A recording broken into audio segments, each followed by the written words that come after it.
Hello and welcome. I'm Juno, intimacy provider and educator, here to share some of my musings with you. My hope is to support those who are new to the industry and those who are curious about joining. I've touched on a few topics so far, including what I like and don't like about working in this industry, some ways to make it safer, the legalities around it, as well as where we providers do our work. But you might be wondering, what does a day in the life actually look like? Answer, always different. And this is something that I really love about what I do. I'm an adventurous, slightly antsy person who likes to always be switching things up. While I can definitely see the benefits in having routines, and I do have my little morning rituals that keep me sane, I like some diversity in my days. The excitement out of what I do now is partially based on the entrepreneurial, self-employed life, partially quite specific to doing this work. So yes, the days all look quite different from one another, but in general, what kind of stuff do I get up to? The obvious, client bookings. Some days I have a few clients, some days I have none. Being self-employed, there are definitely ebbs and flows with how busy I am. In my personal experience, the number of clients I see in a day, or generally how they're spread out over a week, has really varied based on what type of work structure I'm doing. When I first began in the industry in my early 20s, I was working independently, but I was treating this more of a little side hustle, hobby kind of thing. So I would see a client or two every week, maybe every few days I would see someone. It was low volume, but that's what worked for me at that point in my life. 5 years into doing this work, I had a short stint at an agency. No longer being self-employed, I would go to the agency's physical location for somewhat of a shift, and when I would leave, I was done. I didn't have any take-home admin work. It was working at a shift, seeing clients, my own free time. When I was working at the agency, I would see sometimes 3, 4, 5 clients in a day. 6 was personally the max that I could do. The booking agent who set up our clients for us knew that 6 was my max. He didn't book me more than this. And even still, if I had that busy of a day, I would need 1, sometimes 2 recovery days afterwards before I could go in for another shift. 6 was a lot for me, and while, yes, I left with a nice stack of cash, my body was tired. And being an introverted person, my emotions were tired too. I've chatted with some other providers who have agency experience, and I've learned some people have seen quite a few more than 6 in a day. Personally, I don't think I could do 10 people, but if your body is able to handle that, all the power to you. Nowadays, I'm back to the independent working style. So there's a lot of behind the scenes work to be done. This admin part I'll talk about soon, but I also see far fewer clients in a day than I did when I was working at the agency. I've been working in this industry for nearly 8 years.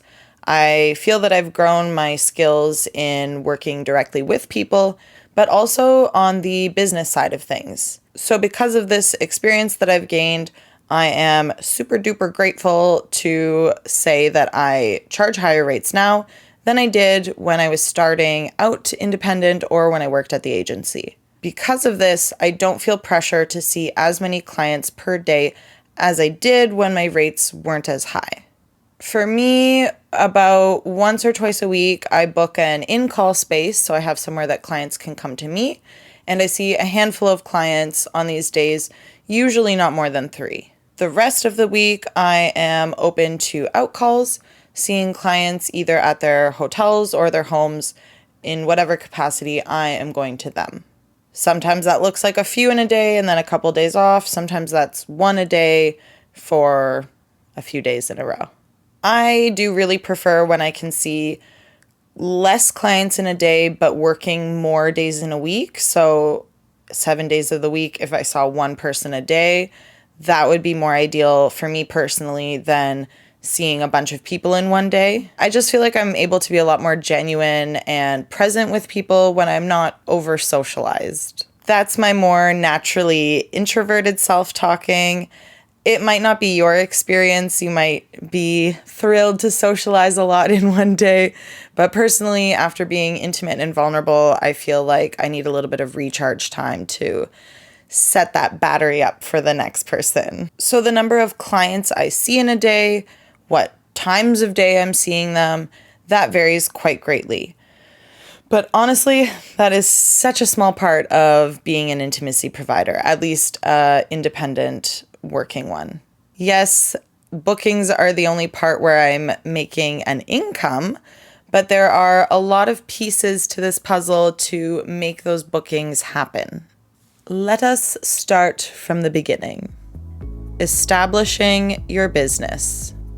While I do feel that I provide an authentic version of myself to my clients, the reality is that this is my work.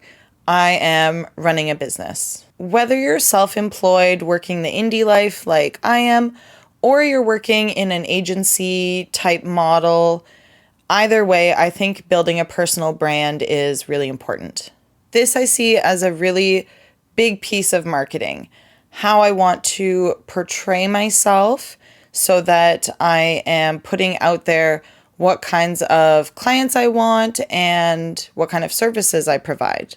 It's also, in my opinion, a really important way of establishing your boundaries. Boundaries are physical, yes, such as what services you will and will not provide, but they are also social and emotional. For instance, while I think the majority of workers use an alter ego name for their working identity, how much of your personal life, what kind of details you want to share about yourself, that's really specific to you, for you to determine for yourself.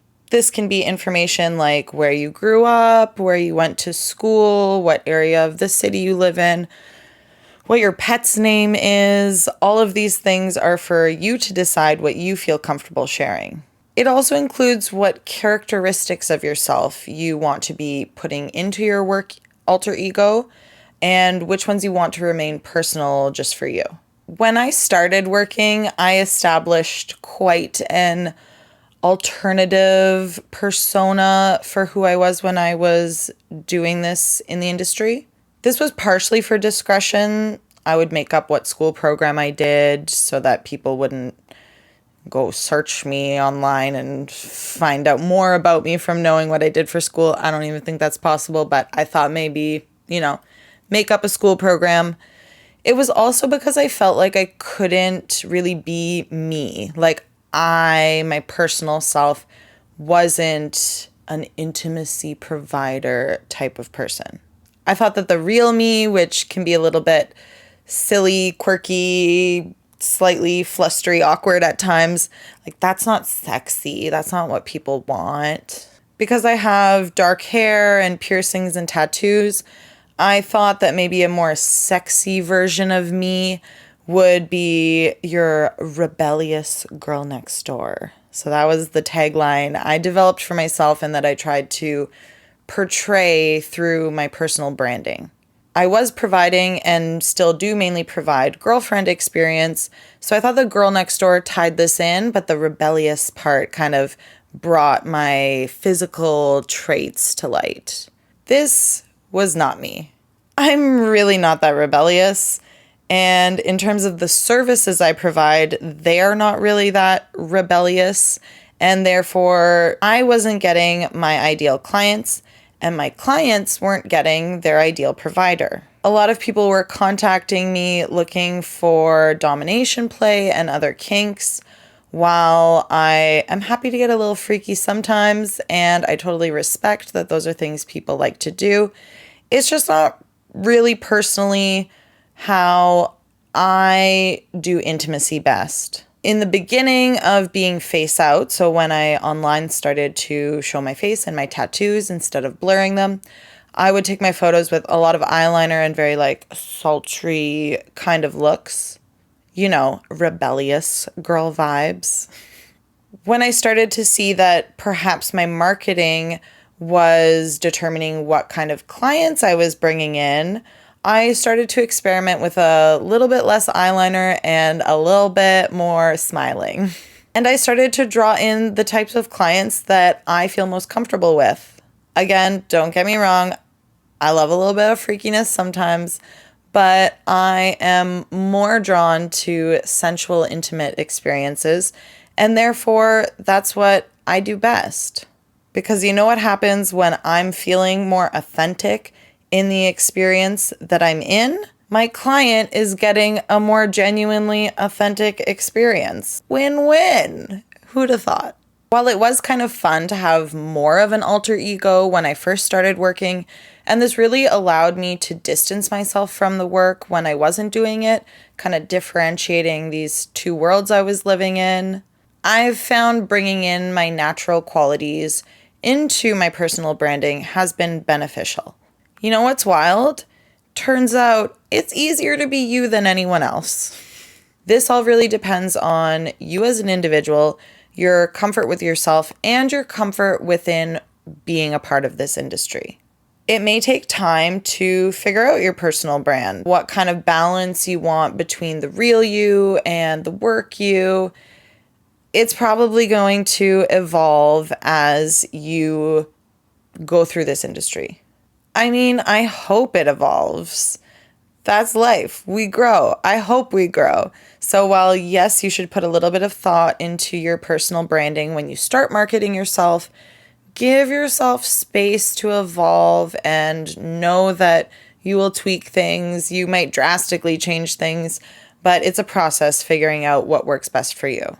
Another part of establishing your business is determining your rates and services. I like to think of my services as my boundaries.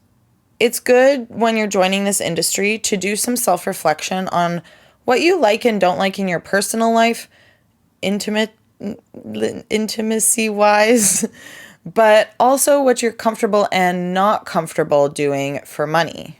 I personally have two types of packages, the girlfriend and the naughty girl. The latter is often referred to as the PSE, the porn star experience. I never really feel like a porn star, so I like to call it the naughty girl. As I mentioned, the girlfriend just comes more naturally to me. It works better with who I am, and so that's my base hourly rate. While I can enjoy a little bit of naughty time, it is generally more taxing on my body, sometimes depending on the person, my emotions a little bit too, and so I charge extra for this. Some people just have one base rate and then they charge extras, so different services added on for additional money. Whatever works for you, learning about what services you want to provide and how you're going to charge for those. In determining your services, it's also important to determine your restrictions, services you don't offer. So once you know how you're going to market yourself, what services you're going to provide, it is time to get yourself out there. Setting up a marketing plan involves social media, advertisements, and ideally a website. As I've touched on in other videos, it can be really valuable to screen your clients to enhance your safety in doing this work. In order for them to feel comfortable proving themselves to you, you have to be able to prove yourself to them. A website, I think, is a pretty generally easy, straightforward, and effective way of looking professional and legitimate. There's a lot of sites that you can host on. There are ones that are free and fairly user-friendly. For a little bit of extra money, you could purchase your domain name, and then you can have an email that matches your domain name, which seems professional. For example, you can contact me at hello@junosadventures.com or hello@junosmusings.com, depending on who you are and what you're looking for. It's a little bit time consuming to make a website. Okay, I've spent dozens of hours making, editing, fine-tuning mine. But even if you were to just make a one page, like a landing page that you keep scrolling with all your info, some sexy photos, I think that still could go a long way. Like having a website, social media can really legitimize you, especially once you have a big engaged following. X, aka Twitter, is like the LinkedIn of this world. Get on there, get posting, get networking with other providers, like, comment, share each other's stuff, help one another get up in the algorithm. There are so many clients out there. There is enough to go around. Let's all support one another to make some bank. A last piece for marketing are advertisements. Once your social media is established, that could work as a way of drawing people in. For me, and I believe many of my colleagues, advertisements are a really big way that we get clients. I will note, in countries that follow the Nordic model, check out Being an Intimacy Provider, Should It Be Legal? Episode number 3 for more on this. Such as my home country, Canada, you are technically not allowed to advertise. And by technically, I mean legally. The main advertisement sites that we use here are generally based out of other countries, though I believe it's mainly Canadians who use them. So that's kind of a way to go around it. I don't actually know anyone who's ever been charged for advertising, but it is just something to be aware of if you are also based in Canada or other countries that follow the Nordic model or illegal models. Just want you to be able to make an informed decision for you. Okay, so we've got our personal branding, we've got our marketing streams for our rates and services that we've determined. Now what? Marketing and promotion. Juno, we just talked about marketing and promotion. I know I have to have ads and social media and a website. Yes, sweet thing, but that was only the beginning. To me, social media feels like a never-ending battle. Some weeks, I don't think I would say I love it, but I enjoy it. Other weeks, it's the bane of my existence. I've noticed that selfies do really well on social media. So when you're all ready for a booking and you have a few extra minutes, snapping a cute pic in the mirror is never a bad idea. I do believe if you're trying to make yourself look like a higher end provider, you need to have some higher end quality photos. So part of the day in the life is regularly doing photo shoots. Getting photo shoots to help you establish your website, and then I think, sometimes refreshing your pictures also on your advertisements, switching it up, keeping them relevant. And then, of course, you can post them to social media as well. Always trying to get that content. I do find being on social media regularly is very important. So get on social media, post your own stuff, but also really engage with others. For your advertisement and website, I do find that it's beneficial to keep it fresh, keep it changing, especially on the ads, your main picture that people see when they're scrolling through the directory. I like to refresh that fairly often. Some platforms have analytics for your pictures, so you can tell which ones drew people in more. Even if the site you're using doesn't have that, just maybe keeping an eye or just refreshing it and updating your bio. I think that's a good practice to just, when you're having a slow day, go do some editing. Schedule management. So we've developed our business strategy. We've started putting ourselves out there into the world. What happens when they start to come? Come. I know I've mentioned it before, but I really believe in screening clients. For me, this is texting or emailing back and forth to get their either what I do is a selfie holding photo ID or a message through LinkedIn. I also get a deposit so that hopefully they don't cancel last minute, but some kind of identity verification is the initial step in booking for my services. Once clients have screened, then I schedule them into my calendar. So long as they're respectful in visit number 1, they can book number 2, 3, so forth, without having to do any kind of screening again. It's just for that initial visit. Along with regularly texting and emailing with clients, another component to scheduling is workspaces. If I'm offering in-calls when the clients come to me, I need somewhere for them to come to me. Sometimes I go on tours, so this involves advertisements in different cities, doing the screening and booking with clients, booking workspaces like hotels or Airbnbs, and also booking flights. I'm big into planning and traveling, so I love touring. It is a fair bit more administrative work, so if that's not so much what you want to do, staying in one place and building a base of regulars is administratively slightly easier. Managing finances. I'm into budgets. I'm pretty good with tracking my income, my expenses, and what was brought in cash via e-transfers or sometimes gift cards. Being self-employed, I can claim expenses. So I'm well versed in Google Drive folders for all my receipts, things like flights, accommodations, supplies, Ubers, etc. Because yes, I do pay taxes.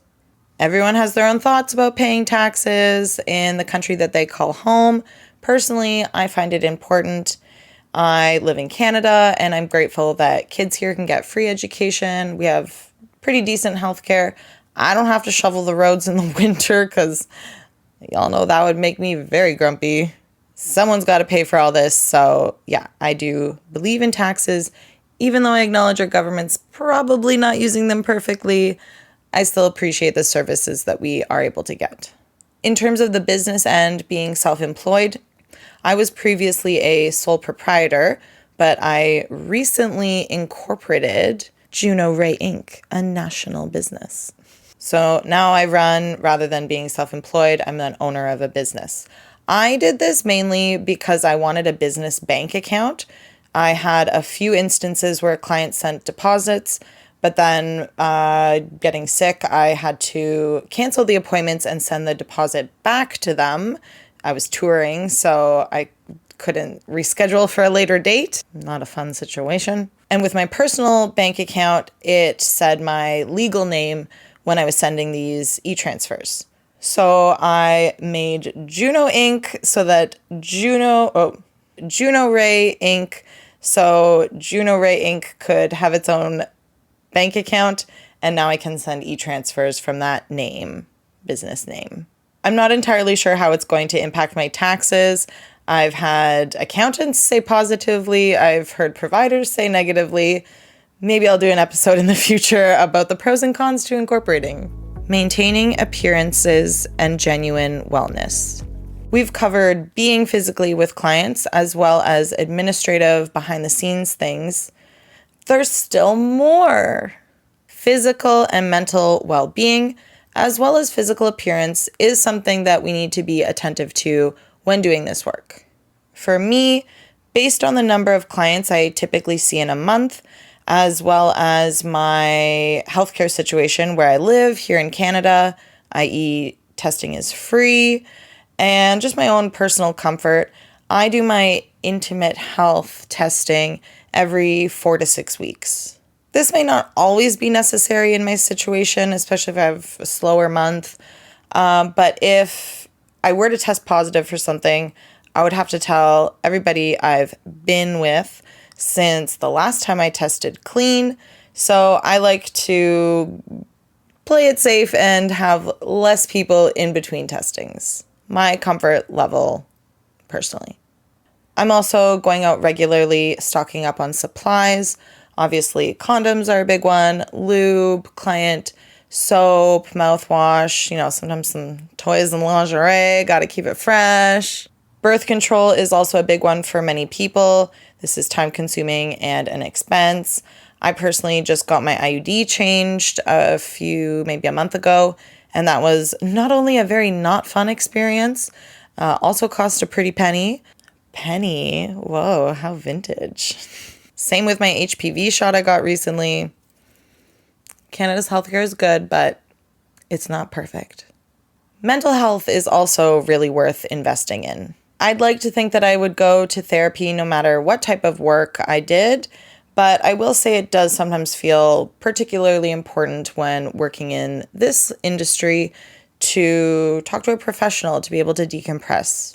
But yeah, I would actually say no matter what you do for work or in life, therapy is great. Also, investing time to network and just give and get mutual support with other people who do this work. As I've said, the solidarity that I've felt in this community has been amazing. It's really benefited just my general life well-being, but it's also made this industry more sustainable for me, being able to get tips and tricks from people, being able to decompress about, venting not so great situations happening, and celebrating the good things and making me remember, oh yeah, I love what I do. So while you're not getting paid to hang out with your colleagues, unless you're doing a duo, in which case, get it, I still totally vouch for professional networking time. A last note is maintaining personal appearances. I don't spend as much money on these things as sometimes I feel I should, but I know that even for me, it's still a time-consuming factor in my life. I dye my hair, my nails are always done. Gotta go buy makeup, doing makeup before bookings. What we invest both financially and time commitment wise into our physical appearance really differs from person to person, but I would say most, if not all, intimacy providers do pay attention to things like hair and nails and body modifications, tanning, so many things. Honestly, I don't think I would do facials, moisturize, or scrub my feet as much as I do if I wasn't an intimacy provider. So both finances and scheduling your time, these are factors. I think that's all I have to say about what the general time in the life of Juno looks like. That's how being an intimacy provider looks for me. There are definitely many variations to what this looks like for other people. Oh, sometimes doing texting or video sessions with clients. That's another thing that takes up some of my days. There's honestly just so much going on with this job. Honestly, it is quite diverse, and that is really something that I love about it. If you're already working in the industry and there's something that I missed, which I'm certain there is, if you want to comment below, I would love to hear your thoughts, and I'm sure some of our new and emerging providers would also love to learn from you. The more we share our experiences with one another, the more we support each other to learn and grow, both personally and professionally. Let's support each other to all be at our best when doing this work, and ideally make some fucking bank while we're at it. Thank you for listening to Juno's Musings. If you would like a slightly more concise version of this episode, check out my blog post on my website, linked in the show notes below. Whether you are new to the industry or curious about joining, I hope you found a couple useful nuggets to support you on your journey. Please like, subscribe, and share if this is content that you want to see more of.